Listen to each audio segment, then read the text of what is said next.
গরুর মাংস তো অনেকভাবেই খেয়েছেন। একবার হলে এভাবে ট্রাই করে দেখবেন। হ্যালো এভরিওয়ান, আসসালামু আলাইকুম। কেমন আছেন সবাই? এই যে আমি মাংসটাকে ধুয়ে পরিষ্কার করে তারপরে গুঁড়া যে মসলা থাকে লবণ, ধনিয়া গুঁড়া, মরিচের গুঁড়া, জিরা গুঁড়া এগুলো দিয়ে পরে দিয়ে দিলাম আদা রসুন বাটা আর দিয়ে দিলাম জিরা আমি বাটা দিয়ে দিয়েছি, গুঁড়া দেইনি।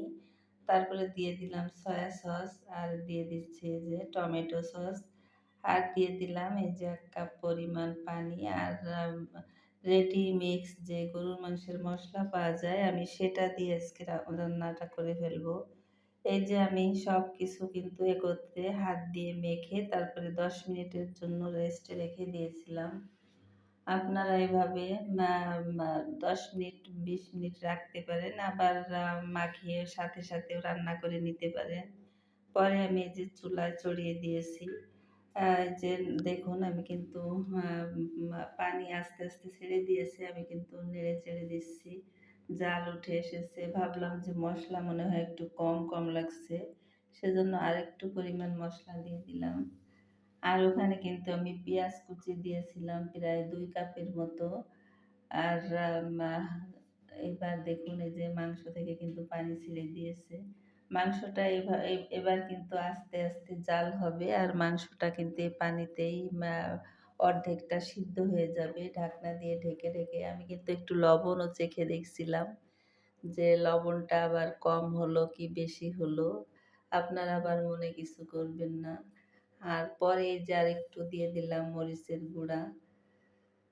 যাতে একটু ঝাল, ঝাল হয়। অনেকে তো ঝাল মাংস পছন্দ করে। আমার মেয়েরা আবার পছন্দ করে ঝাল, ঝাল। সেজন্য এবার এই যে ঢাকনা দিয়ে ঢেকে, ঢেকে অপেক্ষা করব আর নেড়ে চেড়ে দেব। এবার কি দিয়ে দিলাম বলুন তো বন্ধুরা কমেন্টে। আমি কিন্তু এবার শুকনা মরিচ টেলে তারপরে আদা ভাঙা করে সেটা দিয়ে দিয়েছি। যাতে এর ফ্লেভারটা অনেক সুন্দর হয়। এভাবে দিলে কিন্তু গরুর মাংসের স্বাদ বেড়ে যায় দ্বিগুণ। এই যে দেখুন আমার কিন্তু মাংস থেকে প্রায় পানিটা ছেড়ে দিয়ে যে কষা, কষা হয়ে গিয়েছে। দেখতেই পাচ্ছেন কালারটা কিন্তু অসাধারণ হয়েছে। খেতেও কিন্তু অনেক মজার হয়েছিল। এবার দিয়ে দেব একটু ঝোলের পানি। আমি এখানে ফুটন্ত গরম পানিটাই দিয়ে দিয়েছি।